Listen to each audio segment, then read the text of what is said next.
So I really am here. I just don't have high tech or help. Welcome to the first YouTube news post for English 11-12.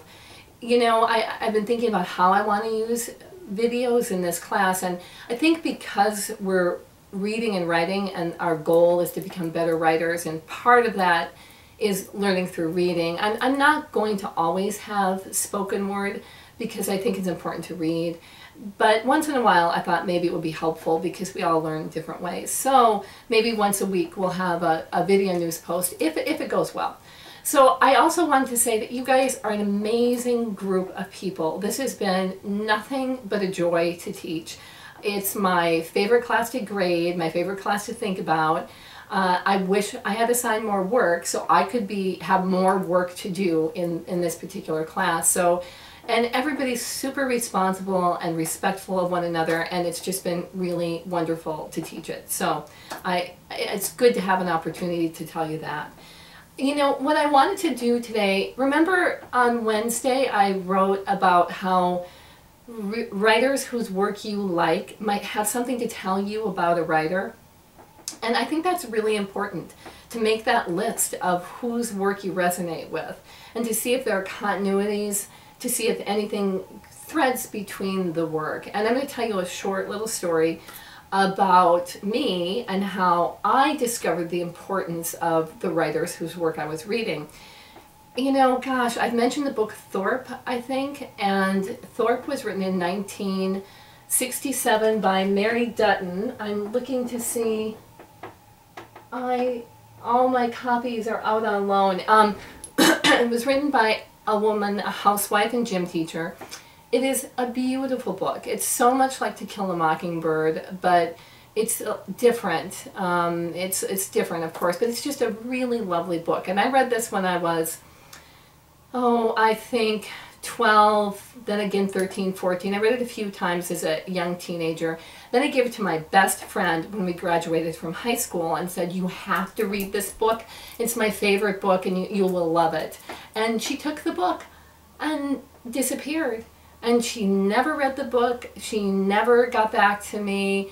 We kind of lost touch. And as I grew up, I forgot the name of the book, but I remembered the story and I remembered the book, and I would say, God, does anyone know the story of this little girl who lived with her father, and there's this black family and the girl got pregnant and the little, you know, and nobody ever had heard about it.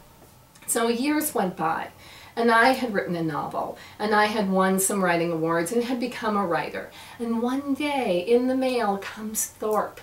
My friend had carried that book around for 17 years, and she mailed it to me. And I opened up the book, I read the first paragraph, and I couldn't, and she mailed it to me to say she never read it too, so anyway.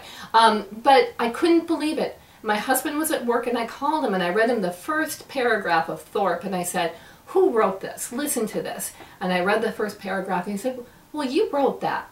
That's absolutely your voice. When did you start this book?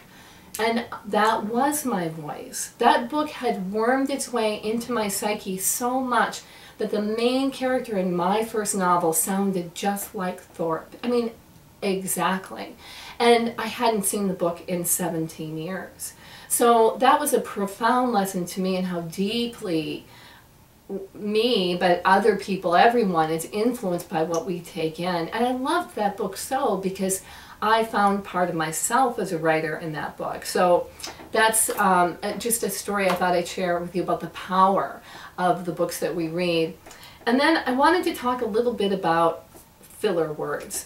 And filler words, a filler is not a grammatical term. It's something that I use for the little words that mean even less. So a filler is a little word that means even less. It, the, and, of, at, in, as, it. So those are filler words. In, as, it, of, and, the. Any little word like that. And I, and you. And those words are the words we want to, well, not eradicate, but use with great care because they're not contributing. If every word should contribute to the beauty and the efficiency of the sentence or the larger piece of work, how important is of going to be in 99 out of 100 sentences. Maybe not that important. So I challenge you to look for those filler words in, as, of, on, at. You have to use some of them, prepositions and pronouns. I mean, they're part of the English language, but we rely on those too much. I've been doing find searches in your writing process exercises for I and me and it. And one student, I mean, I found in a 500 something word writing process exercise, what was it, like 125 I's? 100, I mean, almost a fifth was I.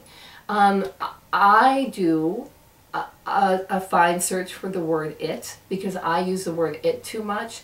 And in the first chapter of that same book I was talking about, someone else noticed it.